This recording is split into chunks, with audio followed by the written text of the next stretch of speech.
말씀 찾아보도록 하겠습니다. 오늘 하나님께서 우리에게 주신 말씀은 누가복음 15장 11절부터 32절까지의 말씀입니다. 누가복음 15장 11절부터 32절까지의 말씀. 오늘 성경을 보는 PPT가 없어서 뒤에 성경책을 참조해 주시면 좋을 것 같습니다. 누가복음 15장 11절부터 32절까지의 말씀, 우리 한 절씩 교독하여 읽지 않고 성경 공독자 음성에 맞춰 합독하여 읽도록 하겠습니다. 누가복음 15장 11절부터 32절. 그 사복음서가 이제 빨간색 택으로 마망 누기라고 나와 있어요. 누기 누가복음이에요. 네, 누가복음 15장. 네, 오케이, 맞아. 그거예요. 맞아요. That's right. 힘내요. 15장이에요. 15장이에요. 다 왔어요. 조금만 기다리세요. 네. 11절부터 32절. 오늘 본문이 깁니다. 우리 같이 이제 숨 넘어가지 않게 천천히 한번 읽어보겠습니다. 성경 봉독하겠습니다. 또 이르시되 어떤 사람에게 두 아들이 있는데 그 둘째가 아버지에게 말하되 아버지여 재산 중에서 내게 돌아올 분깃을 내게 주소서 하는지라. 아버지가 그 살림을 각각 나눠 주었더니 그 후 며칠이 안 되어 둘째 아들이 재물을 다 모아가지고 먼 나라에 가 거기서 허랑방탕하여 그 재산을 낭비하더니 다 없앤 후 그 나라에 크게 흉년이 들어 그가 비로소 궁핍한지라. 가서 그 나라 백성 중 한 사람에게 붙여 사니 그가 그를 들로 보내어 돼지를 치게 하였는데 그가 돼지 먹는 쥐염 10배로 배를 채우고자 하되 주는 자가 없는지라. 이에 스스로 돌이켜 이르되 내 아버지에게 양식이 풍족한 품꾼이 얼마나 많은가. 나는 여기서 주려 죽는구나. 내가 일어나 아버지께 가서 이르기를 아버지 내가 하늘과 아버지께 죄를 지었사오니 지금부터는 아버지의 아들이라 일컬음을 감당하지 못하겠나이다. 나를 품꾼의 하나로 보소서 하리라 하고 이에 일어나서 아버지께로 돌아가니라. 아직도 거리가 먼데 아버지가 그를 보고 측은히 여겨 달려가 목을 안고 입을 맞추니 아들이 이르되 아버지 내가 하늘과 아버지께 죄를 지었사오니 지금부터는 아버지의 아들이라 일컬음을 감당하지 못하겠나이다 하나. 아버지 종들에게 이르되 제일 좋은 손에 가락지를 끼우고 발에 신을 신기라. 그리고 살찐 송아지를 잡으라. 우리가 먹고 즐기자. 이 내 아들은 죽었다가 내 아들을 나니 그들이 즐거워하더라. 맏아들은 다가 돌아와 집에 가까이 왔을 때에 풍악과 춤추는 소리를 듣고 한 종을 불러 이 무슨 일인가 물은데 대답하되 당신이 동생이 들어왔음이 당신의 아버지가 건강한 그를 다시 맞으리게 됨으로 인하여 살찐 송아지를 잡았나이다 하니 그가 노하여 들어가오자 아버지가 와서 거는데 아버지께 대답하여 이르되 내가 여러 해 아버지를 등겨서 내게는 염소 새끼라도 주어 나와 벗으로 즐기게 하신 일이 없더니 아버지의 살림을 장녀들과 함께 삼켜버린 이 아들이 돌아오매 이를 위하여 살찐 송아지를 잡으셨나이다. 아버지가 이르되 얘 너는 항상 나와 함께 있으니 내 것이 다 내 것이 되로되 그는 들었다가 살아있으며 그거하고 기뻐하는 것이 마땅하다 하니라. 네, 오늘은 사랑 앞에 드러나는 우리의 민낯이라는 제목으로 함께 말씀을 나누도록 하겠습니다. 이번 명절 다 잘 보내셨죠? 이번 명절에는 제가 이제 처음으로 저희 성도들을 저희 집으로 초대하지 않고 저희 가정끼리 이렇게 명절을 보냈는데요. 제가 후회했습니다. 얼마나 적적하고 외롭든지. 그리고 이 독방육아가 진짜 쉽지가 않더라고요. 그래서 제가 이제 올 추석부터는 무조건 우리 집에 부른다 막 이런 각오를 했습니다. 그래서 그런지 모르겠지만 요즘은 제 안에 가족관계의 그 유대감이 깊은 이 가정들을 볼 때 얼마나 부러운지 모릅니다. 근데 이 가족관계라는 게 참 묘한 것 같아요. 그렇게 가깝고 사랑하는 가족이지만 때때로는 이 가족이 우리의 내적인 갈등과 상처의 원인이 되기도 한다라는 것이에요. 우리 안에 각자 다른 기질들이 가족 안에도 있다 보니까 그 기질과 사건들이 맞물리면서 서로 부딪히기도 하고 깎이고 다듬어지기도 하지만 그러나 때로는 생채기를 내고 그 상처가 회복되지 않고 그저 묻어둔 채로 굳어지기도 하면서 사실 우리는 그 가정이라는 용광로를 통해서 세상과 사람을 보는 눈과 태도를 형성하게 된다라는 것이에요. 그래서 우리 영혼은 우리 안의 밑바닥에서부터 내가 그리는 영원한 기대의 참된 부모 혹은 영원한 참된 형제를 그리워하는 경향이 있습니다. 그러나 사실 육신의 가족으로는 쉽지가 않다라는 거죠. 그래서 우리가 가족이라는 울타리 안에서 서로 이해하려고 애를 쓰지만 때로는 너무 달라서 우리는 우리 엄마는 진짜 왜 저럴까? 동생 쟤는 왜 저렇게 살지? 납득이 가지 않는다라는 것이에요. 그러나 그것이 가족뿐입니까? 아니라는 거죠. 우리의 삶을 보면 우리의 관계 속에서 우리는 늘 누군가와 나를 비교하고 누군가는 자유로워 보이고 누군가는 억울해 보인다라는 거예요. 오늘 본문을 보니까 그런 서로 다른 두 형제가 등장을 하고 있죠. 우리에게 너무나 익숙한 탕자의 비유의 설교인데요. 오늘 누가복음 15장을 통해서 우리가 이 말씀을 다르게 읽어봤으면 좋겠어요. 우리는 늘 이 이야기 속에서 탕자는 누구라고 생각해요?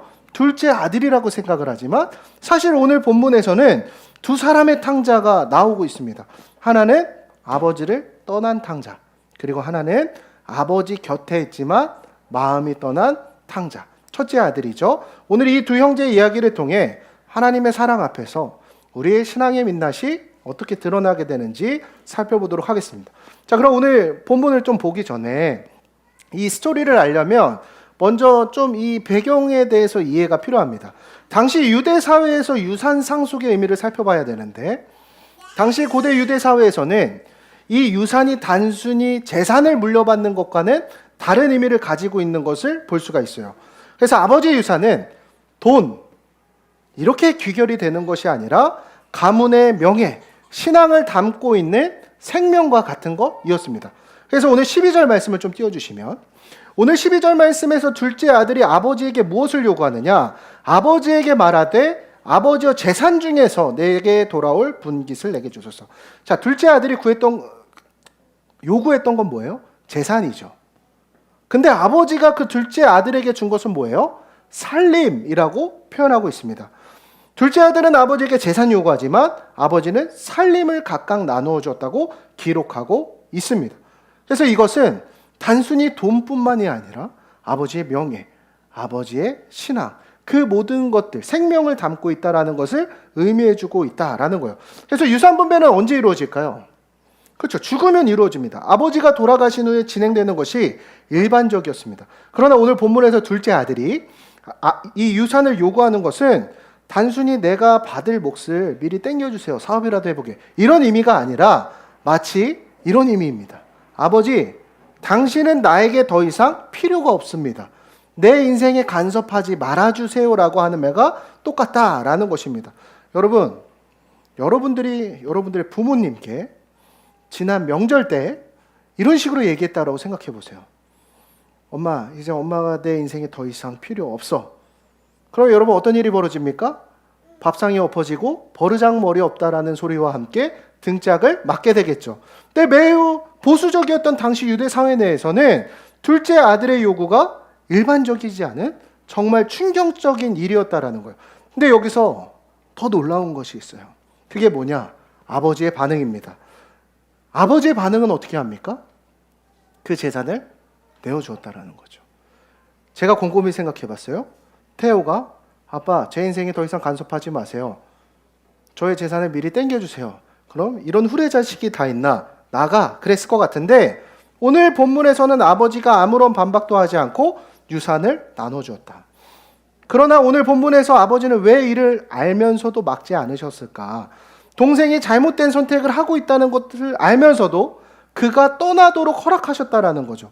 그러나 예수님께서는 오늘 이 탕자의 비유의 설교를 하심을 통해 그 아버지의 모습을 통해 하나님의 사랑의 한 부분을 소개하고 계시다라는 거예요. 그럼 하나님의 사랑은 어떤 사랑이라는 것이에요? 여러분, 하나님의 사랑은 강요하지 않는 사랑이라는 것을 우리에게 말씀해 주시고 계시다라는 거죠. 우리가 마가복음 14장 30절 말씀에 보면 예수님이 잡히시기 전날 밤 베드로와 예수님의 대화가 나와져 있습니다. 그래서 예수님의 베드로에게 이렇게 말씀하시죠. 예수님께서 베드로에게 이렇게 말씀하죠. 내가 분명히 너에게 말한다. 바로 오늘 밤 닭이 2번 울기 전에 네가 3번이나 나를 모른다라고 할 것이다. 자, 여러분, 베드로가 그 말을 들었을 때 어떻게 반응했습니까? 기겁을 합니다. 내가 뭘 예수님을 부인을 합니까? 근데 여러분 한번 생각해 보세요. 예수님은, 베드로가 예수님을 부인할 거 언제부터 알고 계셨을까요? 완전한 신성을 가지신 예수님께서는 이미 베드로를 마주하셨을 때부터 알고 계셨을 것입니다. 가룟 유다가 자신을 부인할 거 언제부터 알고 계셨을까요? 참 하나님이신 그 예수님께서는 그 내용들을 이미 알고 계셨을 것입니다. 그래서 주님께서는 잡히시기 전날 밤이 아니라 이미 베드로가 자신을 부인할 것에 대해서 알고 계셨을 것이요.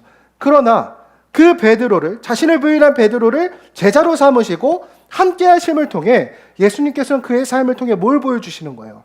하나님의 완전하신 사랑을 우리에게 보여주고 계시다라는 죄송합니다.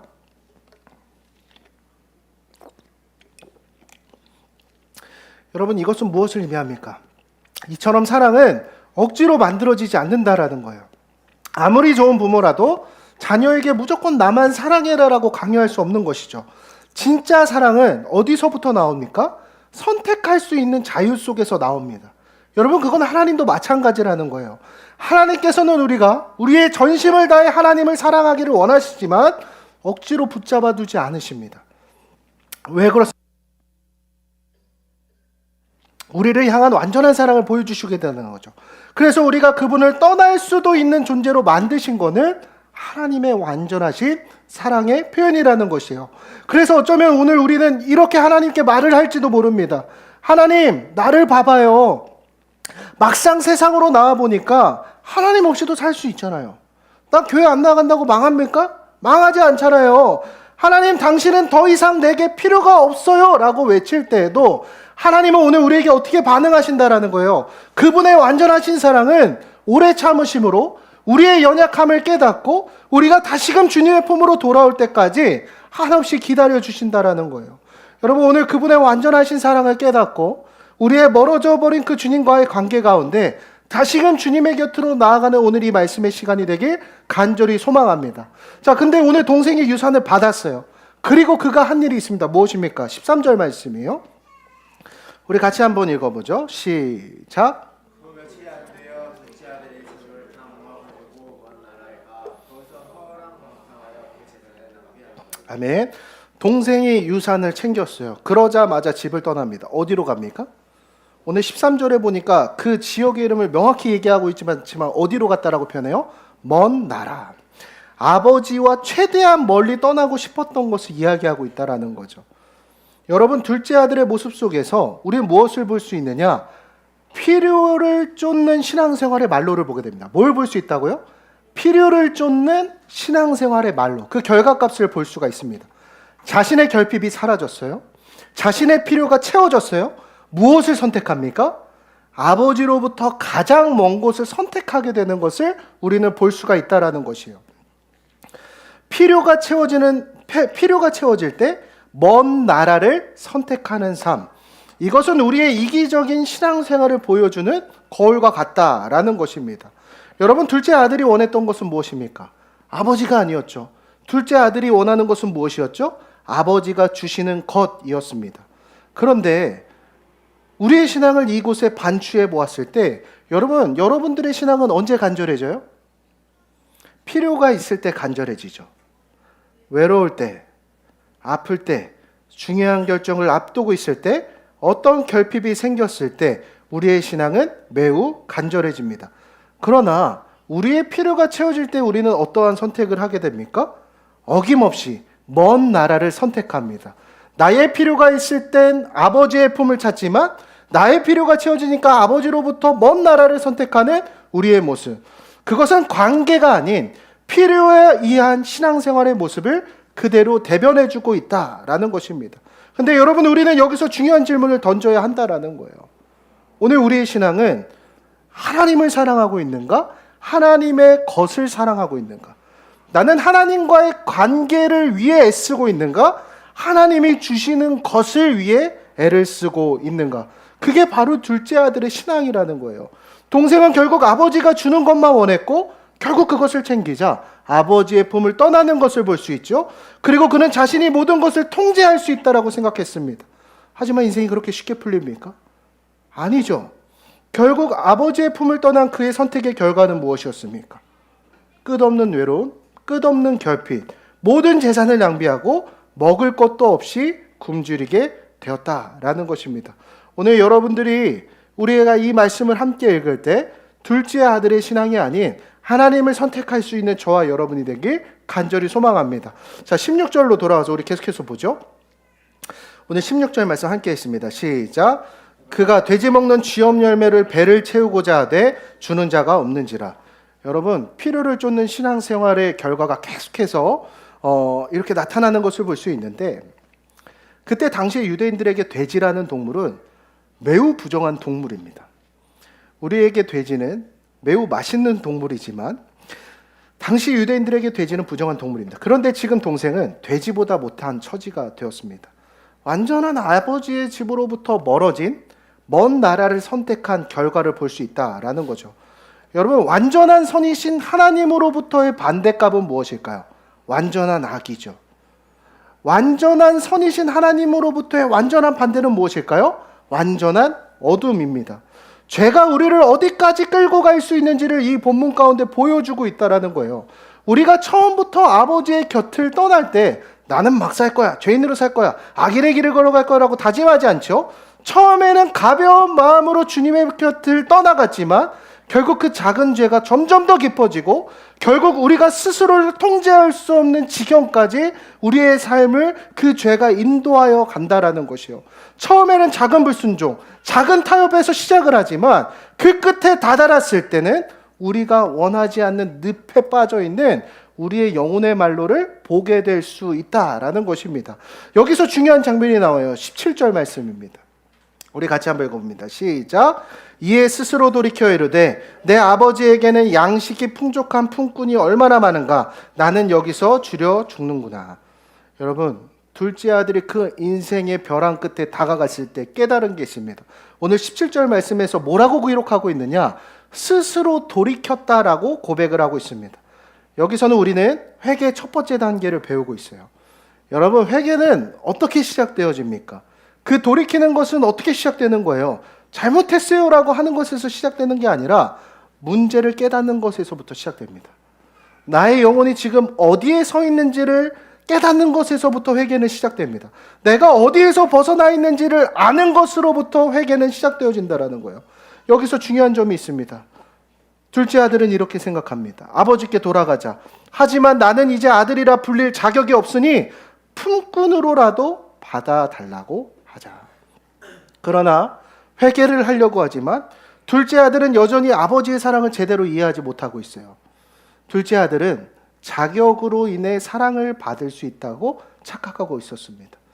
내가 품꾼으로 남아 그 자격을 갖춰야만 아버지의 집으로 돌아갈 수 있다라고 착각하고 있다라는 거예요.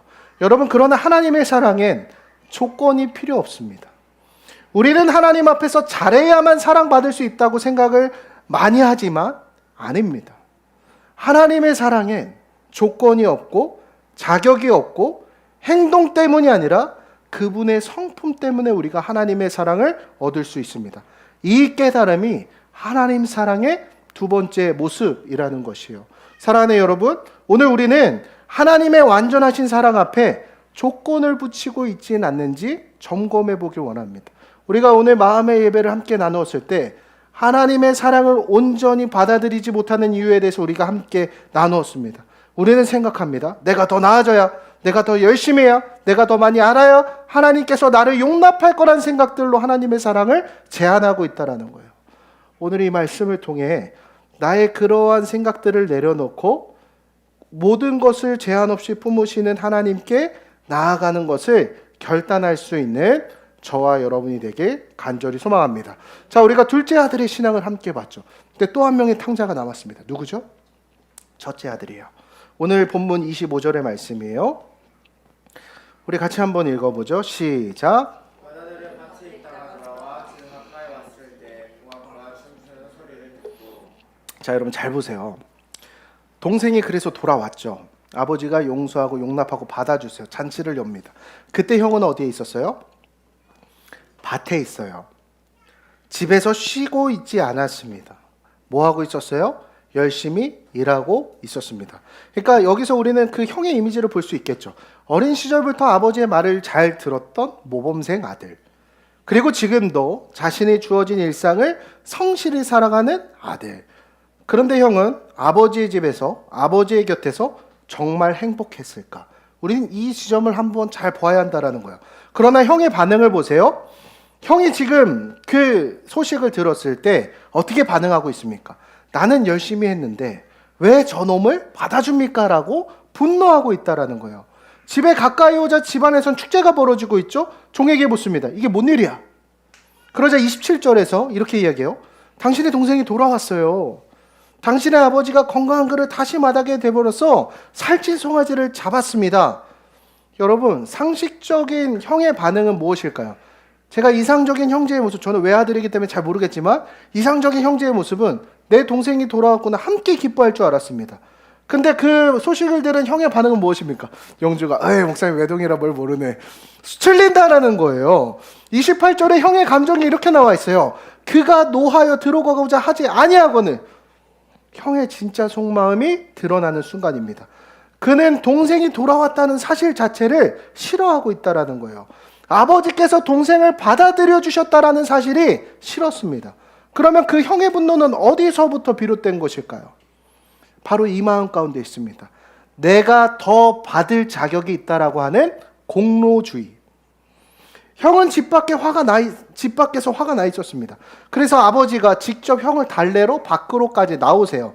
그런데 형이 아버지에게 던진 말을 보면 그 형의 신앙이 어떤 지점에 있었는지 우리 확실히 알 수 있습니다. 29절 말씀 우리 같이 한번 읽어봅시다. 29절 우리 같이 한번 읽어봅시다. 시작. 아버지께 대답하여 이르되 내가 여러 해 아버지를 섬겨 명을 어김이 없거늘 내게는 염소 새끼라도 주어 나와 내 벗으로 즐기게 하신 일이 없더니. 자, 형의 핵심적인 문제가 여기서 드러나요. 아버지의 것은 사실 그 형의 것이기도 합니다. 근데 형은 지금 여기서 무엇을 내세우고 있어요? 자신의 공로를 내세우고 있어요. 내가 이렇게 열심히 섬겼잖아요. 내가 이렇게 순종했잖아요. 형은 하나님을 어떻게 반응하는 신앙의 모습으로 하고 있다라는 거예요. 거래의 대상으로 하나님을 해석하고 있어요. 내가 이만큼 했으면 나 이만큼 받아야죠. 내가 이렇게 충성했으면 나도 이만큼 보상 받아야 되는 거 아니에요? 사실 형은 아버지를 진짜 사랑한 것이 아니었죠. 그는 아버지의 집에 있었지만 아버지와 친밀한 관계를 원한 것이 아니었습니다. 형이 원했던 건 뭐예요? 보상이에요. 형이 가지고 있던 마음은, 그의 신앙은 오늘날 교회 안에서도 참 많이 볼 수가 있습니다. 오늘 우리의 자신을 바라봅시다. 오늘 우리가 하나님을 믿는 신앙 가운데 나는 형처럼 내 공로를 내세우고 있지는 않습니까? 나 주일마다 빠짐없이 교회 나가는데 왜 나에게는 하나님 응답해 주지 않으세요? 내가 교회에서 PPT도 넘기고 피아노도 치고 열심히 봉사하는데 왜 나는 일상이 이렇게 나아지지 않고 축복을 받지 못합니까? 그리고 더 나아가서 옆에 사람들을 정죄하기 시작하죠. 저 사람은 이제 세례받았고 나는 제자훈련 다 끝났는데 왜 하나님 저 사람에게 더 많은 은혜와 관심을 주세요? 형은요, 그 형의 신앙은 무엇이에요? 자신이 충성한 만큼 보상을 받아야 한다고 생각했다라는 거예요. 그런데 하나님은 그렇게 일하시지 않으시죠. 하나님의 사랑은 공로가 아니라 은혜입니다. 거저 주셨다라는 거예요. 우리의 행위를 보고 우리의 공로를 보고 사랑하시는 것이 아니라 그저 우리를 자녀로 삼으셨기 때문에 사랑하신다라는 거예요. 그런데 형은 아버지의 사랑을 전혀 이해하지 못했습니다. 그래서 아버지 저는 명령을 어긴 적이 없습니다라고 말하고 있어요. 진짜 순종은 무엇입니까? 아버지의 기쁨을 함께 기뻐하는 것이 바로 순종이라는 것이에요. 여러분, 우리의 왜곡된 순종으로부터 참된 순종으로 참된 순종으로 나아갈 수 있는 저와 여러분이 되길 소망합니다. 제가 좀 민감한 질문 하나 했으면 좋겠어요. 제자훈련하면서 그런 질문들 많이 받습니다. 목사님, 우리 교회에 만약에 동성애자가 오면 어떻게 하실 거예요? 트랜스젠더가 오면 어떻게 하실 거예요? 목사님, 만약에 우리 교회에 강력살인, 강력범죄를 일으킨 사람이 오면 어떻게 하실 거예요? 여러분, 우리는 그러한 사람들의 모습들을 보면 사실 우리 신앙의 우월주의를 더 드러내고 싶어 합니다. 그게 공로주의의 신앙이에요. 여러분, 우리는 하나님의 은혜에 대해서 사실은 조건을 붙이며 믿고 있지 않습니까? 오늘 그 첫째 아들의 신앙으로부터 회개함으로 나아갈 수 있는 저와 여러분이 되길 간절히 소망합니다. 자, 오늘 말씀의 결과입니다. 형은 결국 어떻게 되었을까요? 근데 오늘 본문에서 이 비유는 그 결론에 대해서 이야기하지 않습니다. 열린 결말이에요. 동생은 어떻게 되었어요? 회개해서 돌아왔고 아버지의 사랑을 경험했습니다. 형은 어떻게 됩니까? 근데 거기에 대해서 기록하지 않고 이야기가 끝납니다. 말씀하고 있지 않아요. 왜일까요? 사실 우리의 신앙은 첫째 아들과 같기 때문이라는 것이죠. 이 결론은 이제 우리가 선택해야 될 때라는 것이에요. 우리 안에 형과 같은 모습이 있습니다. 우리가 하나님을 믿는다고 하고 교회를 출석하고 있지만 여전히 하나님과 거래하려 하고 타인을 보며 정죄하려고 하며 비교하며 불평할 때가 있습니다. 그러나 예수님은 오늘 우리에게 묻고 계십니다. 너는 아버지의 사랑을 받아들일 거니? 너는 동생처럼 은혜를 경험할 거니? 아니면 형처럼 공로를 따질 거니? 여러분, 결정은 누구에게 달려 있습니까? 우리에게 달려 있습니다. 그러나 완전하신 우리 주님을 바라볼 때 예수님은 아버지의 뜻을 따라 이 땅에 내려오셨고 우리를 위해 십자가를 지셨고 우리가 다시 아버지의 품으로 들어갈 수 있는 길을 열어주셨습니다. 주님은 우리에게 말씀하십니다. 너희가 더 이상 탕자가 아니라는 거예요. 우리는 새 좋은 피조물이 되었다라는 것이요. 이제 우리가 그 예수님의 십자가 사랑으로 말미암아 그 두 사람의 탕자의 모습으로부터 완전하신 그리스도의 자녀로서 변화되는 시간이 되길 간절히 소망합니다. 그 은혜의 공로주의로부터 벗어날 수 있는 저와 여러분 되길 소망합니다. 그 은혜를 필요한 것을 구하는 필요를 쫓는 신앙생활로부터 우리가 하나님과의 관계를 우선하는 신앙으로 변화되는 시간 되길 간절히 소망합니다. 그래서 이 시간 함께 찬양하고 기도하며 나아갔으면 좋겠는데요. 여러분, 오늘 우리의 신앙을 곰곰이 돌아갈 때 우리는 첫째 아들과 둘째 아들의 모습이 다 있었습니다. 사실 우리가 기도하는 이유와 열심히 예배하는 이유는 결국 나의 결핍을 만족하기 위한 우리의 신앙의 모습은 아니었는가. 그리고 우리의 신앙의 모습에서 결국 우리의 공로를 뽐내면서 우리가 비교하고 그 거래하기 위한 신앙으로 나아가고 있지는 않았는지 우리가 이 시간 함께 돌아보며 우리가 함께 찬양함으로 나아갔으면 좋겠습니다. 여러분, 그러나 하나님 우리에게 이렇게 말씀하십니다. 거저 주시는 사랑으로 너희가 나의 사랑의 자녀가 되었다라는 거예요. 이 찬양의 가사를 우리가 함께 고백하며 우리를 향하신 그 주님의 마음을 함께 고백하며 나아갈 수 있었으면 좋겠습니다.